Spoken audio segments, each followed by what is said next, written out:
There are 10 other regional academies across the state, just like Rappahannock Regional. Our job and our mission from the start, as directed by the General Assembly, was to support our small and our mid-sized agencies, the vast majority of the agencies that we have across the United States.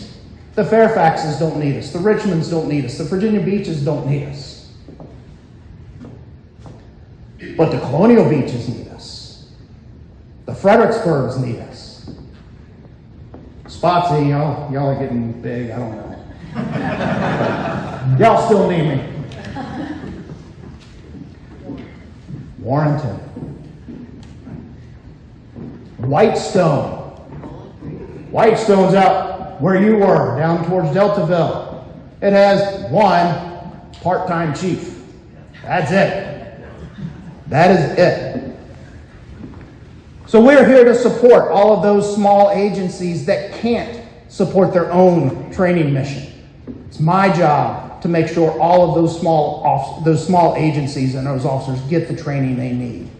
And in many ways, those officers have a harder job than our officers in our big metropolitan areas. Because if you go to our big metropolitan areas, they have cops that specialize in everything. You pull somebody over for a DUI, you call the DUI cop. You go to a domestic call, you get everybody separated, you call the domestic cop. You show up at a homicide, you put some crime scene tape around it, and you wait. Guess what the Colonial Beaches, even the Spotsylvanias, don't have? They don't have all those specialists. So that deputy that shows up, that officer that shows up, they're doing it. Whether they want to do it or not, they're doing it. They have to be trained. And they have to be trained well. Because the better that we train these officers, the more confident that they leave my academy, the better they're going to be able to serve your communities. So all that money, all that funding we got in the 60s, it dried up in 1982. That grant went away. Well, in 1980, General Assembly saw it coming, and so they did a study. And the study said, hey, we should probably figure out a way to fund this system since we stood it up. Yeah, folks, that didn't happen. And in 2008, they went back and they did another study. Hey, we probably need to figure out how to fund this thing because our academy system is not solvent. We took a couple of small things out of that one, but still, we really didn't fund it. 2012, same thing, another state study. And a whole lot of recommendations that are sitting in a study. I mean, probably the money they just spent on those studies is more than the money that we get from the state. So folks, last year, fiscal year 2024, there are 11 regional academies supporting over 18,500 police officers in the Commonwealth of Virginia.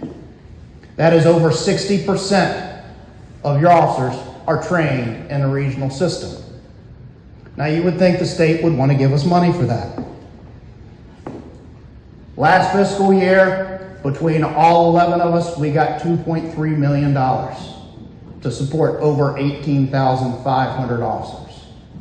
Now, if you're really quick at math, which I'm not, I had to do this on a calculator, that would come out to $125 an officer.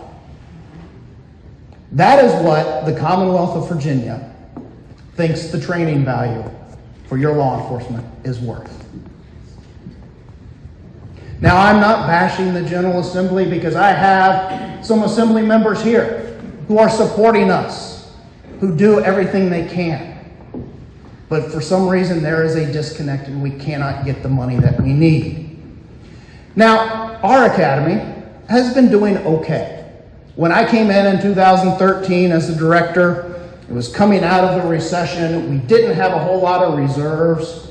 And so I went to Candy with an idea, and Candy and a couple of the other staff and a couple of the community members, to include Karen sitting up front, one of our founding directors for the foundation, we came together and we created the nonprofit foundation because we wanted a way to bring the community in, to let them know, to hear this story about what we do at the Academy, why we do it, who we are. I'm sure there are many of you in this room that don't even know where we are. And we have been very lucky over the past 2 years that agencies like Spotsylvania and Stafford and the Northern Neck Regional Jail have given us space to shoot. But it is very limiting. It is very time consuming when we have folks from Culpeper County Jail who have to drive an hour and a half just to get to the Academy. And now I'm asking them to drive another hour and a half out to Warsaw in the Northern Neck to shoot. I can't ask my folks to do that. I can't ask Culpeper County to spend more money to put their recruits up in a hotel for a week. Well, I was very lucky because right next door to me, WAC Construction was rehabbing an industrial building. And so I called Tom Wack and he came out and we looked at his building, realized that wasn't going to work for us. But Tom said, hey, what if I carve off a couple of acres and we build you something that you want? I said, well, that sounds great. What's the price tag? So he gave me the price tag. They drew up some schematics and I brought it to my board in December of 2023. And my board graciously agreed to increase their debt service and build this new Firearms Training Center. Now, what I promised them at that time is that I would get the foundation involved with this. We would try to fundraise as much as possible to offset that debt service. And enter Carol. So Carol came in and said, yeah, Mike, you can't just talk about a firearms range. You've got a lot of other needs. And we do. And she's right. Because during my time at the Academy, we've band-aided things. We've made it work, all right? But we haven't been able to meet the needs of 21st century policing. All right, policing is not the same as it was in the 60s. We need to be able to teach our officers on all of the new techniques, the new technologies that are available out there for them to learn from. I can't afford those things. My infrastructure at the Academy is aging. My buildings are 35 years old. They need updating. My recruits are training in a mezzanine, our practical training scenario room that is over 30 years old. It hasn't been updated. We have furniture in there. They get turned over by recruits. They get shot with paintballs. It's pretty gross. But that's what we have. And so Carol said, let's roll all of that in there. If you could have the perfect world, the perfect academy, what would that look like? And that's where we came up with this huge, scary number that if we are able to do everything that I want us to do for the academy, to support that next generation of law enforcement that are going to be protecting you and your families, over the next 5 years, I need to come up with $6.9 million that I don't have.